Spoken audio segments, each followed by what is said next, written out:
Good morning, good evening, wherever you are. My name is David Johnson.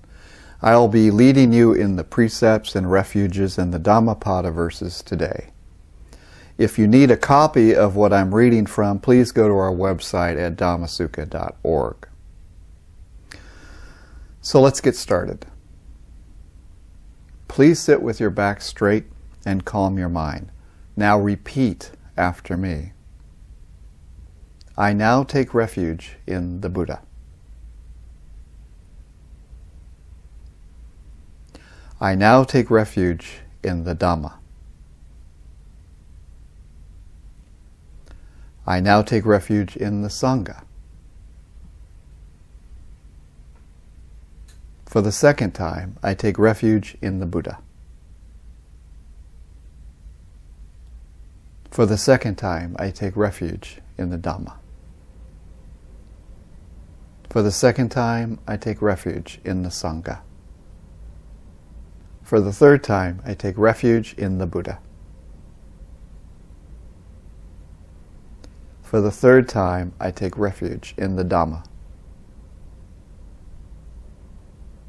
For the third time, I take refuge in the Sangha.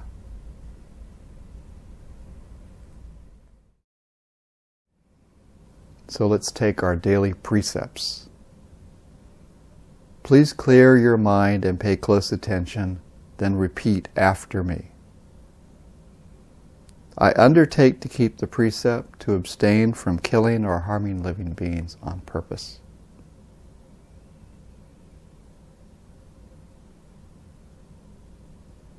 I undertake to keep the precept to abstain from taking what is not given.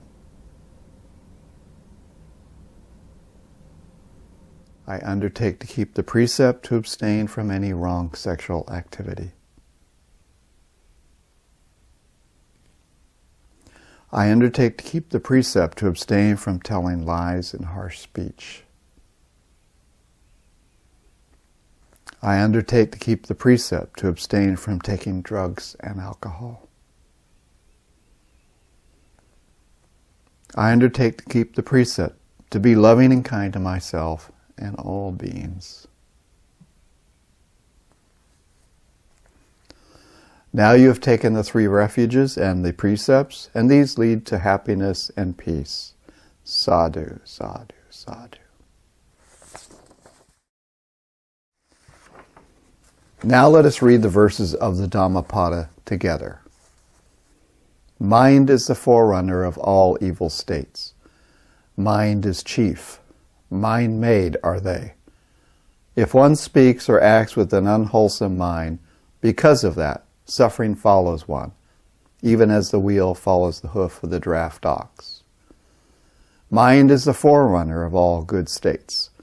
Mind is chief. Mind-made are they. If one speaks or acts with a pure mind, because of that, happiness follows one, even as one shadow that never leaves.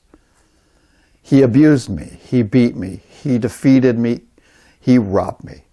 In those who harbor such thoughts, hatred is not appeased.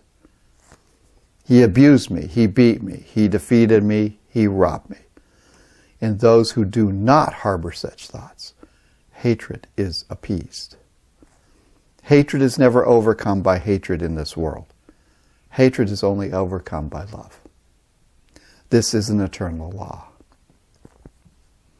In the unessential, we imagine the essential. In the essential, we see the unessential. Anyone who entertains such wrong thoughts never will realize the truth. What is essential, we regard as essential. What is unessential, we must regard as unessential. Anyone who entertains such right thoughts will realize the truth. Here one develops a mind that rejoices now, and in the future one rejoices. In both states, the well-doer rejoices. One who rejoices a lot will be able to see the purity of their own deeds, speech, and thoughts. When one is happy now, they will be happy in the future. In both states, the well-doer is happy. Thinking, I have done good in the past, one becomes happy and will easily experience a blissful state of mind. Though a person recites sacred texts, but doesn't act accordingly, That heedless person is like a cowherd who counts others' cows. They have no share in the fruits of the holy life. Though a person recites the sacred text very little, but acts in accordance with the teaching, they give up lust, hatred, and delusion. They truly know what is good, and this leads to a mind that is free from suffering. They cling to nothing here and in the future. In this way, one shares the fruits of the holy life. Sadhu, sadhu, sadhu.